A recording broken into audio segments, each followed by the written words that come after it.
एक छोटे से गांव में मोहन नाम का एक गरीब किसान रहता था। वो दिन रात खेतों में मेहनत करता, लेकिन फिर भी मुश्किल से अपने घर का खर्च चला पाता था। सुबह होते ही वो हल लेकर खेत में लग जाता, पसीने और चिंता के साथ अपनी जिंदगी को जैसे तैसे आगे बढ़ाता रहता। मोहन की पत्नी सरला एक सीधी साधी और समझदार महिला थी, जो हर हाल में घर संभालती थी। उसकी 2 बेटियां थीं। बड़ी बेटी गीता, जो समझदार और अच्छे स्वभाव की थी, और छोटी बेटी नीलम, जो चंचल और चालाक थी, लेकिन अपनी बड़ी बहन से बहुत ईर्ष्या करती थी। दोपहर का समय था। रसोई में सरला चूल्हे के पास बैठी खाना बना रही थी। गीता उसके पास आकर चुपचाप सब्जी काटने लगी।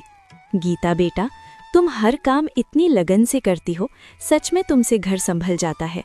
माँ, ये तो मेरा फर्ज है, आप इतनी मेहनत करती हैं तो मैं कैसे पीछे रह सकती हूँ। तुम्हारी यही बात मुझे सबसे अच्छी लगती है, शांत स्वभाव और समझदारी।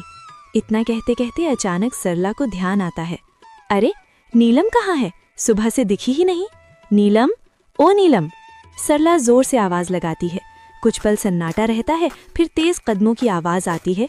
नीलम गुस्से और चिड़चिड़े अंदाज में रसोई में अंदर आती है। क्या है माँ, इतनी जोर जोर से क्यों बुला रही हैं? मैं कोई खाली नहीं बैठी थी। बात करने का ये तरीका है? मैं बस पूछ रही थी कि तुम कहाँ थी।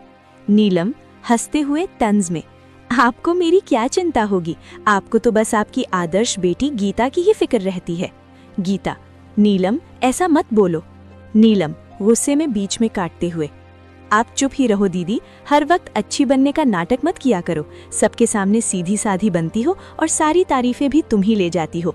नीलम, बस करो नीलम, ये जलन तुम्हें गलत रास्ते पर ले जा रही है। हाँ, जलन है मुझे, क्योंकि मुझे हमेशा आप दोनों के बीच में छोटा और बेकार महसूस कराया जाता है। आप दोनों को तो बस एक दूसरे की अच्छाई ही दिखती है। दोपहर की तेज धूप खेतों पर चमक रही थी। मोहन अपने खेत में हल चला रहा था। उसके कपड़े पसीने से भीग चुके थे, लेकिन वो बिना रुके काम करता जा रहा था। चारों तरफ सन्नाटा था, बस बैलों की धीमी चाल और हल्की मिट्टी चीरने की आवाज सुनाई दे रही थी।